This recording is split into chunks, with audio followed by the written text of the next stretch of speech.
السلام علیکم ورحمۃ اللہ وبرکاتہ۔ الحمدللہ وحدہ والصلاۃ والسلام علی من لا نبی بعد، اما بعد فاعوذ باللہ من الشیطان الرجیم، بسم اللہ الرحمن الرحیم۔ ناظرین، آج میں آپ کے سامنے زبان بندی کہ کوئی دشمن ہے یا کوئی اپنا عزیز ہے جو زبان کے ذریعے سے ڈسٹرب کرتا رہتا ہے، پریشان کرتا رہتا ہے اور ایسی باتیں کرتا ہے جو قابل برداشت نہیں ہیں، تو پھر اس کے ساتھ کیا کیا جائے تاکہ اس کی زبان کو روکا جائے، لگام دی جائے۔ تو اس کے لیے ہم سورہ یاسین سے جو پہلی 3 مبین ہیں، یعنی کہ سورہ یاسین شروع کر لیں اب،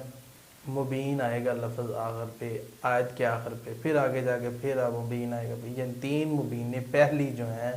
ٹوٹل 7 مبینیں ہیں سورہ یاسین کے اندر۔ پہلی 3 مبینیں جو ہیں یہ آپ نے پڑھنی ہے، پڑھنے کے بعد عشاء کے بعد یہ عمل کرنا ہے، پڑھ کے اور اپنے یعنی کہ ہاتھ کے اوپر مٹی رکھ کے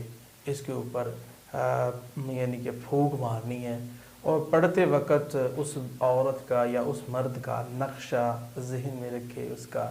کہ اور اس کے اوپر عمل کر رہا ہے، اور نیت کر کے یہ عمل شروع کر دے۔ 7 دن کا یہ عمل ہے، آپ نے یہ کرنا ہے انشاءاللہ الرحمن، انشاءاللہ اللہ کے فضل و کرم کے ساتھ اور پورے کامل یقین کے ساتھ آپ نے کرنا ہے، اور اللہ تعالیٰ مدد فرمائے گا کہ